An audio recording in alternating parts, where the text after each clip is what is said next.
Liftoff complete. Let's go.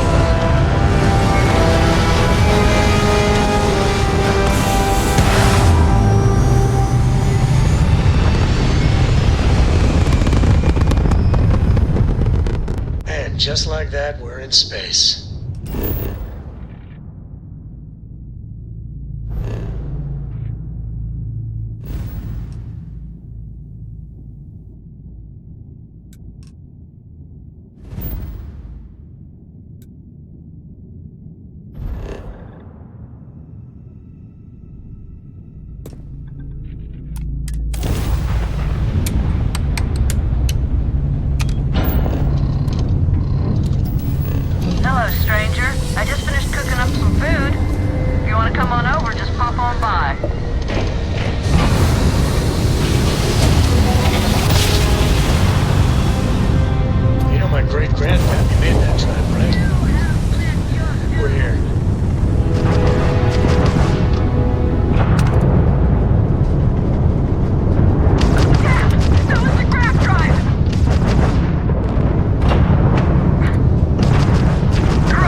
Transferring parts now.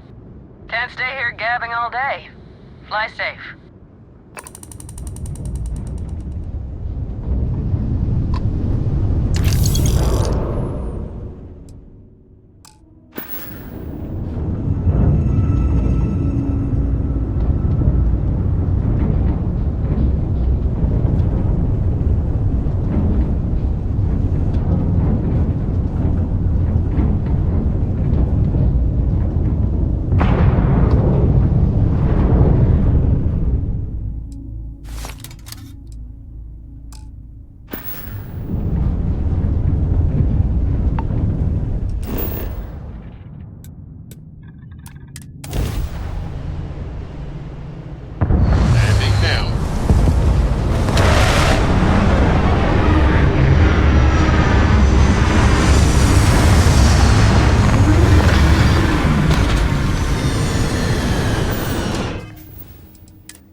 like we're making history right here, right now?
This is why I signed up with Constellation.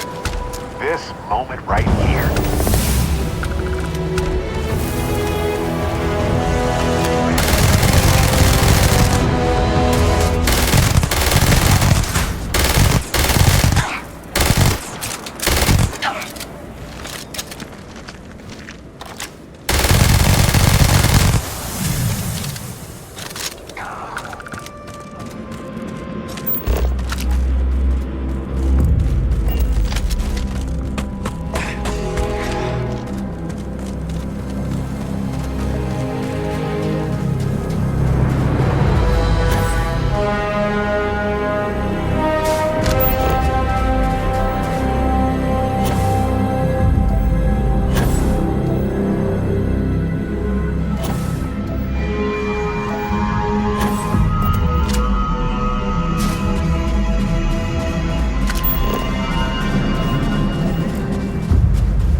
Stars. If you're looking for the cutting edge of starship design, you've arrived. Welcome to Stroud Eklund.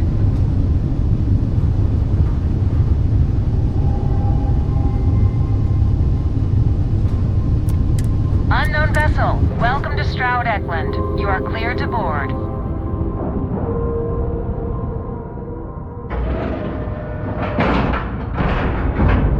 nice clean dump then.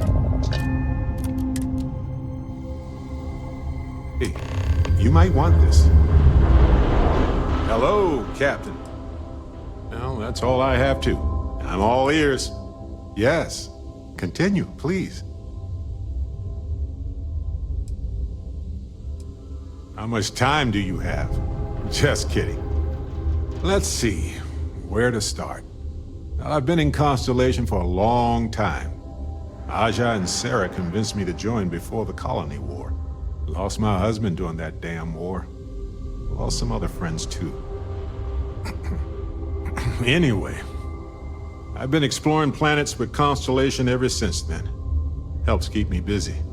So I guess that's me in a nutshell. Yeah, Vasco is great for reminding me about schedules and protocols or engaging in data-focused conversation, you know? But if I tell him about how I found the first artifact, or how I escaped from the Crimson Fleet, or when I saved a stranded pilot from an island covered in hypnotic flowers, you know, he just isn't impressed. Not my thing. It's just not something that I need, and it never appealed to me. My grandma raised me for the most part. I lost a lot of family in the war. Not much left to speak of, really. Well, I joined in 2305. Aja brought me on. It was unlike anything I had ever been a part of before.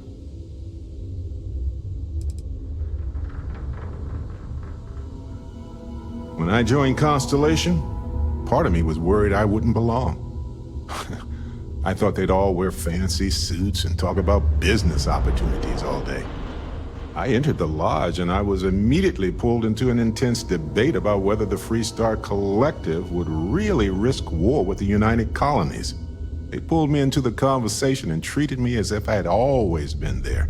I hope your experience was the same. Anyway, what else did you want to ask about? I used to work as a United Colonies physicist.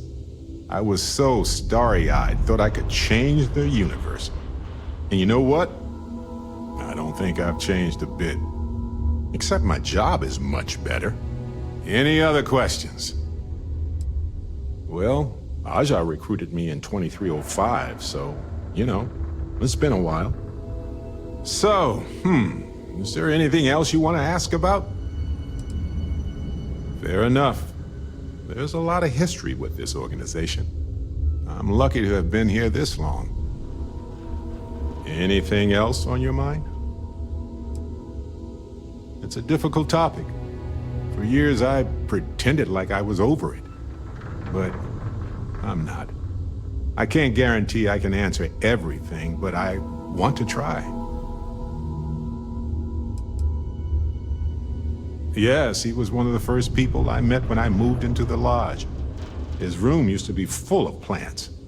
The humidity was hard to get used to. Irvin Madani was my husband. He was also a brilliant biologist who joined Constellation a couple of years before me. Yeah, he's gone now. I remember his bright smiles when I returned from my trips. Wow, more brilliant than any star.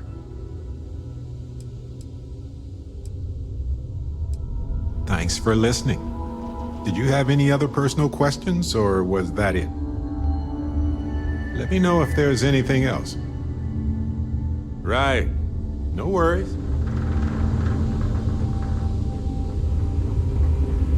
I'm Walter Stroud, and on behalf of Stroud Eklund, welcome. You have a good day. I understand. I'm all for new technologies, but your average consumer doesn't need that sort of maneuvering capability. And Mike is saying there are technical reasons your design won't work. Oh, this must be Walter's consultant friend. Please, come join us. We've been waiting for you. Hi there. Hello. It might surprise you to hear that no, I have not. This is actually the first project I've led for Stroud Eklund. I recently graduated with a master's degree in engineering management.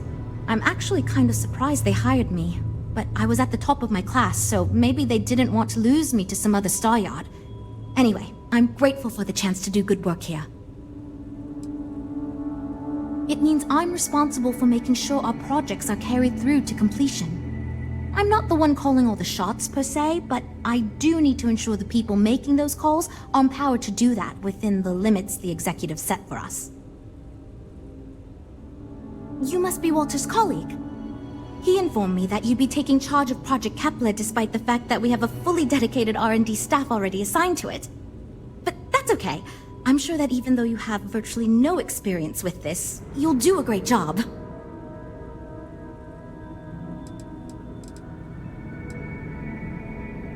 Oh, I just assumed.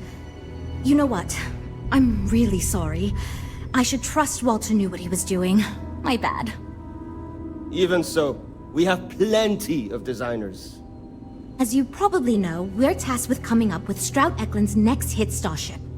But we have budget concerns, market research to finish, and we can't seem to agree on a design. So I guess Walter sent you to resolve these issues. Have at it. There are a lot of factors to consider. Who is our market and what do they want in a ship?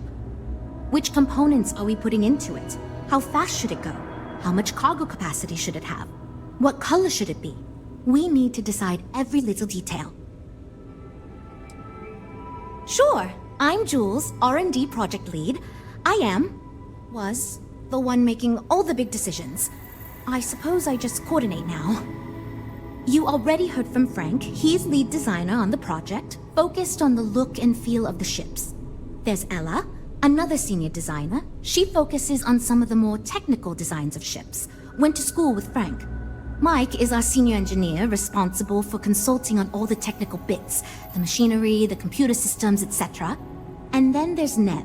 She's here for marketing. It's her job to weigh in and sell this thing to consumers. Ah, right, so you mentioned. Let's move on to solving our budget issues then, shall we? We were charged with building the newest, hottest ship on the market, which won't be possible unless we petition the board for more money. So we have 2 new budget proposals. One will allow us to build what I consider to be a very sensible ship, but we'll have to make some tough design cuts. The other will allow us much more flexibility to put whatever we want into the ship. It's what I call the kitchen sink proposal. I don't love it, but it'll be next to impossible to approve. What should we go with?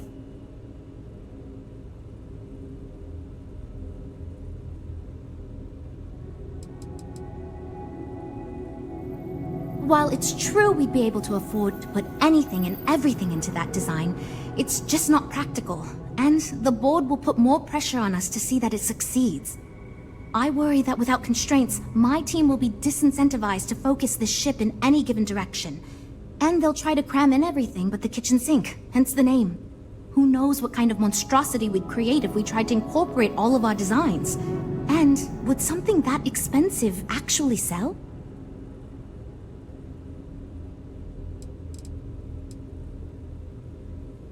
It's more that we can only choose certain design elements at the expense of others. In other words, if we go with something in Mike's design, there's not enough money in the budget for what Ella wants. That's one of the reasons we haven't been able to agree on anything. I'd love to, seriously. It would be a huge win for us if we came in under or at that budget. But none of the viable designs for this project can be made for that amount. I've already rejected that budget, so I have to go to the board regardless. And since you're now responsible for the major decisions, which budget proposal we go with falls on you.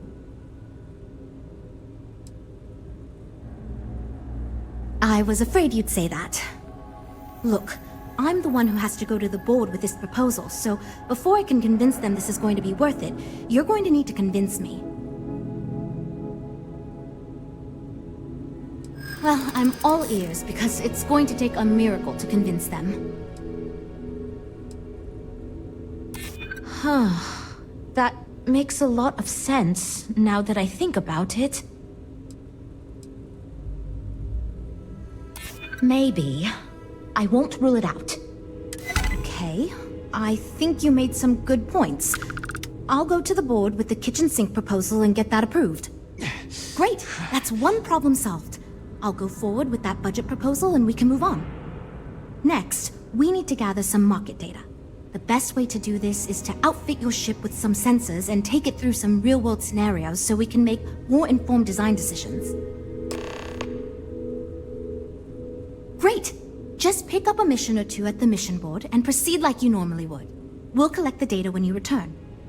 If you take on a variety of missions, we can build a ship to handle a variety of scenarios. But if you just fly one mission, we can build a more focused ship. It's up to you. In the meantime, you might also want to talk with the team, get to know them, give feedback on their proposals, etc. Good luck out there.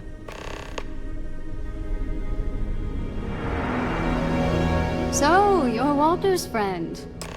I know he chose you to head this project as some sort of favor. Honestly, as senior technical designer, I was hoping to receive that honor, but there's always next time. Regardless, I'm excited to help you out. Do you have any experience building spaceships? This is wonderful to hear. I hope for all of our sakes that you are not overselling your ability. Now, I know you've been asked to give feedback on our design proposals. Would you care for a brief synopsis of mine? Of course. But first, let me ask you this. What pilot demographic is currently being underserved by the current starship market?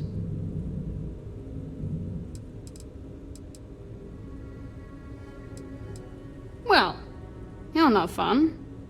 My idea is a little less conventional. I believe we should invest in making a dedicated exploration ship, marketed towards citizen scientists. Sure, we and other manufacturers have lines of exploration ships, but none built with the average consumer in mind. It's my hope that we can jumpstart a new era of affordable, accessible space exploration, fueled by ordinary people like you and me.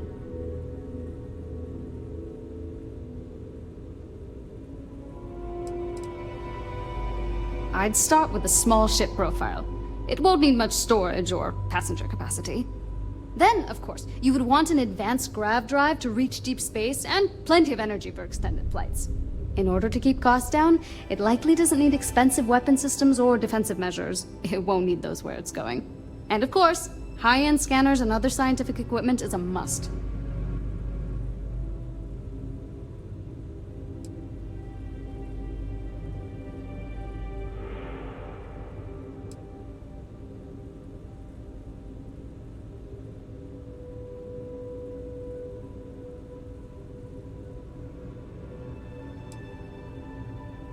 Yeah, that's what Jules said too. But at least that gives me something to think about. Thanks. I'll refine the idea and propose it next time, I guess. Why do I feel like answering this could be a trap coming from someone who was sent here by Walter to step in and take over our project? It's not like I have anything to hide. I used to think working for a super wealthy corporation would be terrible, but honestly, it's pretty great. They've been good to me, and the stability is way better than any startup. I've had opportunities I wouldn't have anywhere else, so yeah, pretty great. Well, as a senior designer, I'm trusted to work on some pretty important features on these ships.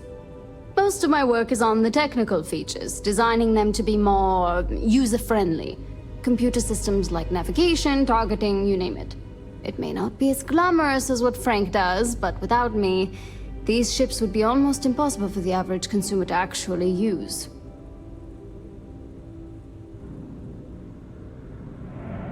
Okay, yeah. Bye. I'm actually kind of amazed we finalized the budget.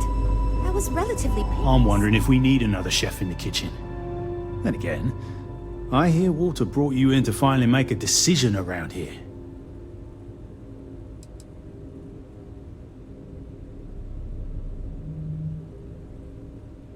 Well, how do I put this? My co-workers are smart people. But between you and me, they're in way over their head with this project. Jules especially. She's new at being a project lead and has insisted we design by committee, so everyone's voice is heard. Admirable. but no one could agree on anything, and we're running significantly behind because of it. Good. Just so long as you don't push us to make anything too nutty. I think your decisiveness will put us back on the right track. Speaking of which, I think my plan will get us where we need to be as quickly and efficiently as possible. It's simple, no frills, and most importantly, won't cause me any major headaches on the engineering side.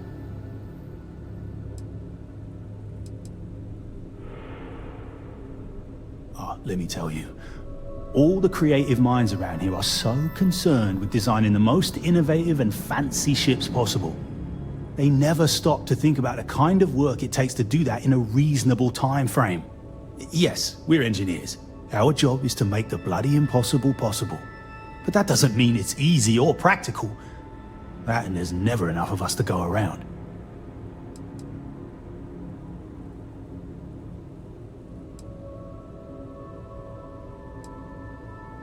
It's truth, and we need it. The others believe we need to think big and innovate. Reality is, we just need to do what we do better than anyone else. So I'm thinking, there's loads of fighters. No sense in mucking about with that again. And we've already got one of the best luxury liners in the biz. What I figure is, the cargo running business is booming, and no one's quite built a personal craft like that to serve the working class folk. Nothing fancy, no frills. Just a simple, sturdy, inexpensive ship with cargo room up the wazoo and make it so easy my cousin's little moppet could fly it.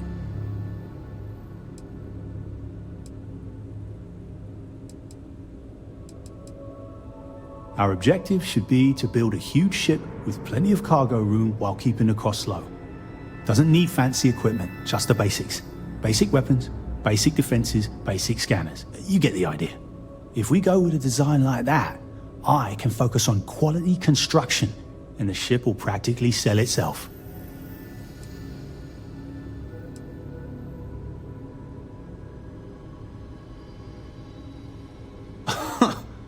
Sure. Don't take the advice of someone who's been doing this since all these jokers were in nappies. Thanks, I guess. I assume you mean the company and not the people. Because even if I didn't already think so, I'd tell you that both Walter and Issa are great. The company's still kind of young as far as Star Yards go, but it seems to be going in the right direction, despite what it may look like. I've been doing this for a while at other Star Yards, and so far, we're avoiding a lot of the mistakes some of the older corps have made.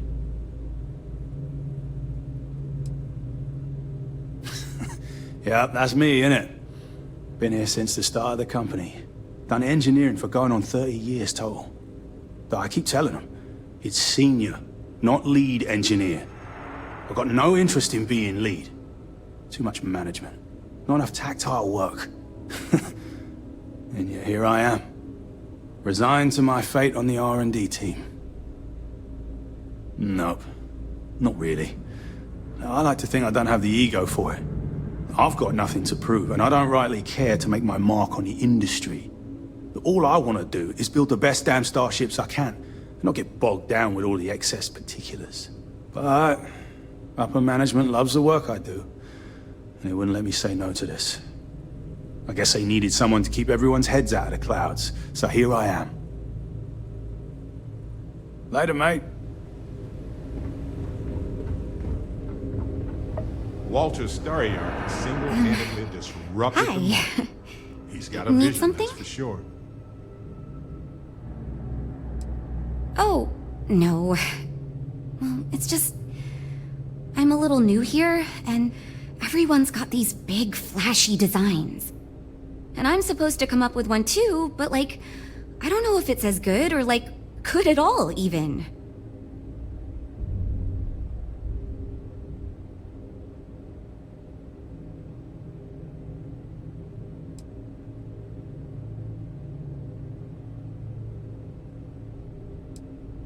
Thank you for saying that, but, like, really?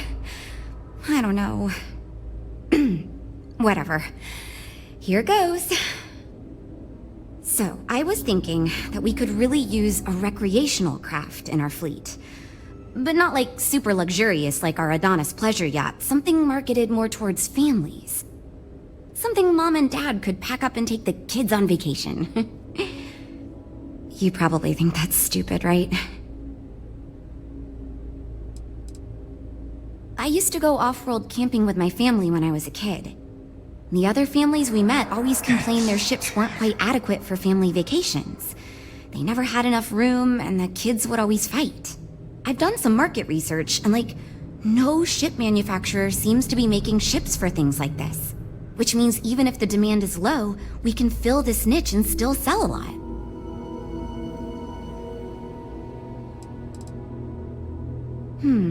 I haven't thought of all the details, but I'd imagine lots of passenger space would be a top priority. A mid-sized ship with enough room for one, or maybe even 2 or 3 families to spread out and relax.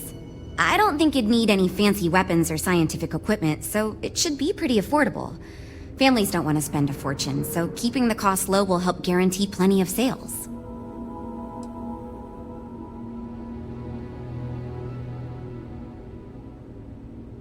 Well, you listened to my idea more than the others did, so I'll take it as a good sign. Thanks.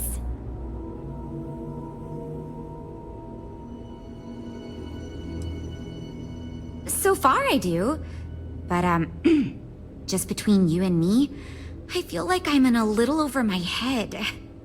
I feel like I have no idea what I'm doing, but my bosses really seem to like my work, so I don't know. I mean, I guess I'm doing something right. I still feel weird pitching ideas to people who have been at this for so much longer than I have. It's interesting. I'm new, and I've never done anything like this before coming here. Marketing for ships, specifically, that is. There are so many things to think of for different demographics, like style, features, cost, and all that.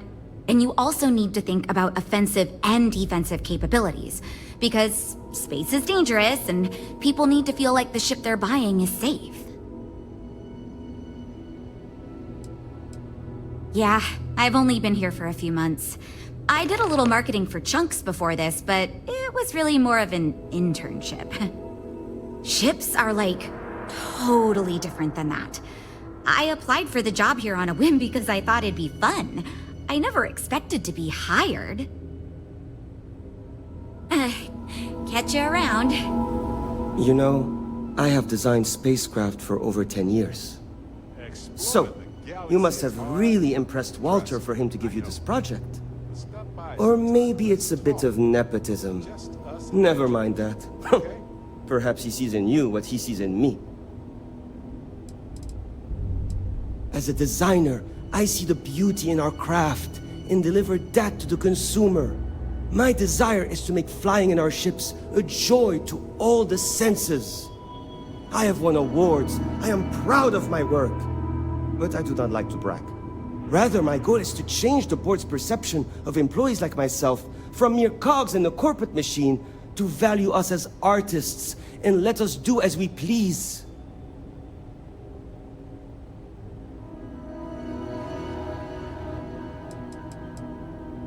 My hope is that he sees the passion in our work.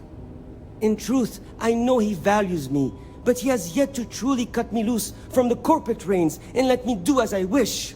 But I understand Walter has given you much greater control of our project. Perhaps I can learn from you and convince him I'm ready for the same.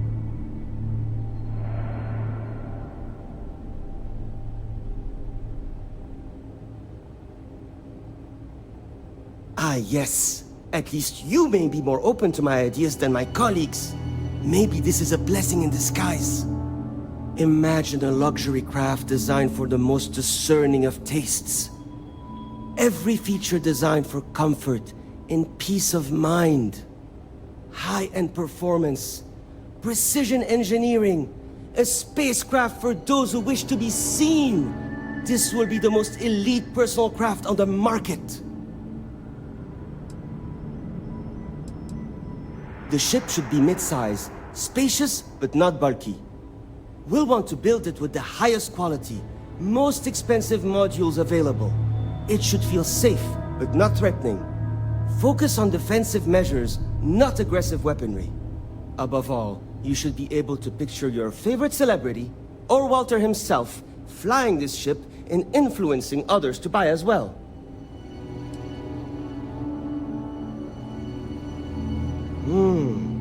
I think I understand what you mean. It is not enough to say it's a high-end luxury ship. Who is flying this ship? Where do they go? What is their story? And why do they crave such attention? Oh, thank you. I will think on this and improve on my proposal. Because I am the lead designer on the project, it is literally my job to design it. It is frustrating because I keep getting pushback, and Jules has this idea that we will make a better product by designing it all together. Since everyone has equal say, it led us to a standstill. It was much easier before.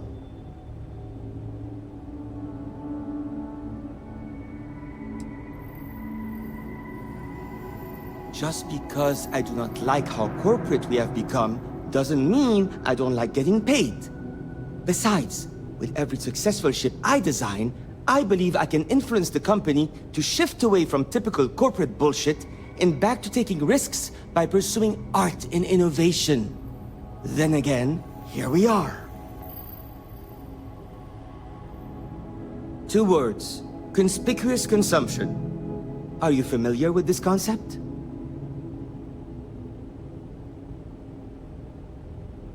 Of course you do. I'm glad you understand.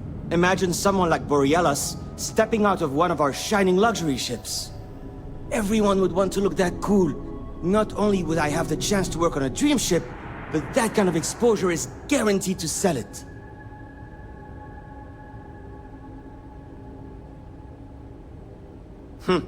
See you.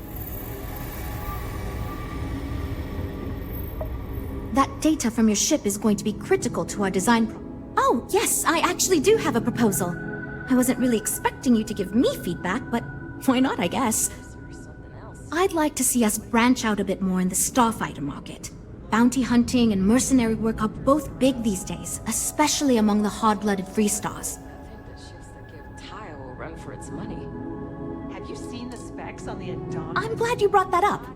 No, and yes, there's a lot of work out there that requires a capable fighting ship. But the real success comes from UC military contracts, which we would hope to attract by building a higher-end version of this ship platform for them.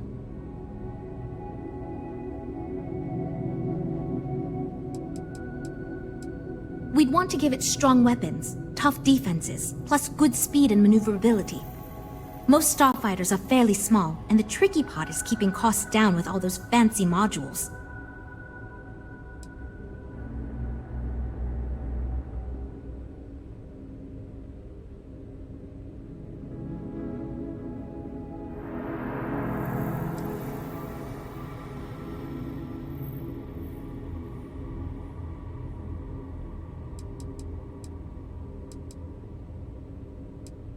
You could be right.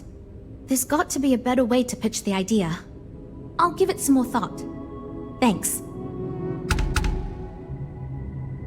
Lots of work to do, but we'll get through it, don't worry.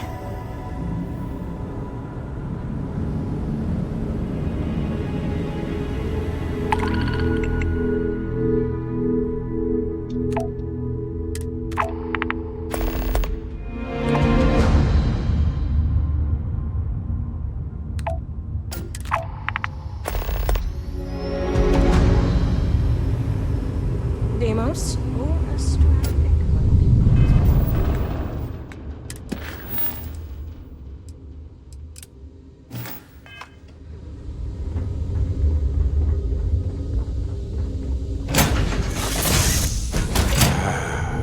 I miss this ship.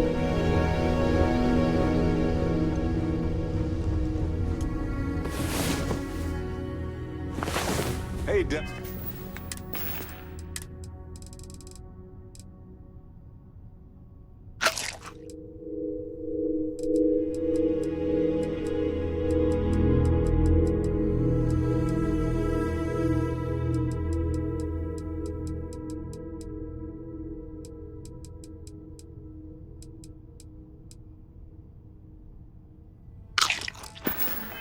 Rusty, if you're ever thinking to yourself, I could really listen to Barrett's dulcet voice right now.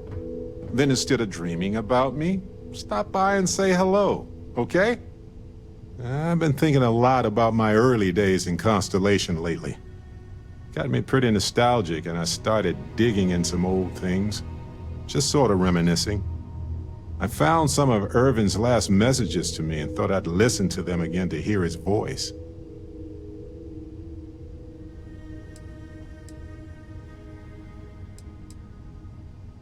It was surreal, honestly. So most of the messages were everyday things. Lots of excitedly written news about biodiversity and plant life. But one thing stood out. In one of his messages, he mentioned this job that he took at a mine shortly before he died. He said something terrible was happening there. But the message was garbled after that. True, but this was different. I recognized this pattern from the war.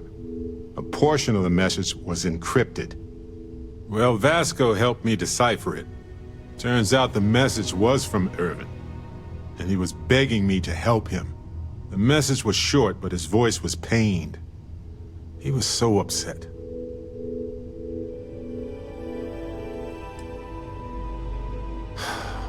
Yes. Hearing his voice in so much pain was very difficult. Oh, I wish I had noticed this message when he sent it. So in this message, Irvin said he was being framed. He said they'll do it again. He asked if Constellation could send more help.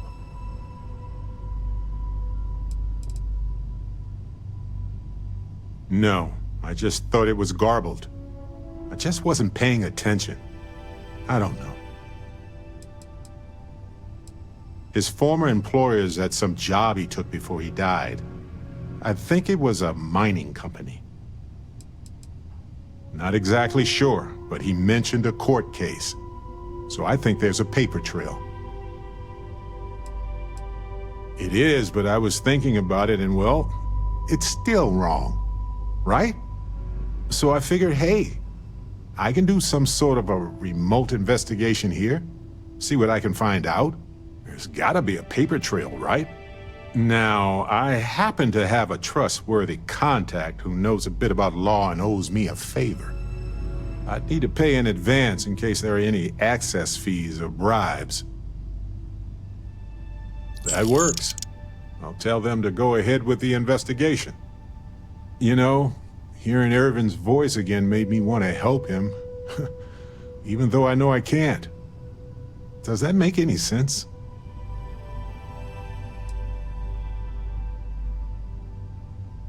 I appreciate that. It's going to be hard to get some sleep tonight after all this. But the fact that I'm doing something about it might be enough to help. Hopefully poking around in old records doesn't catch the attention of Hephaestus. Well, anyway, I'll let you know if my contact finds anything.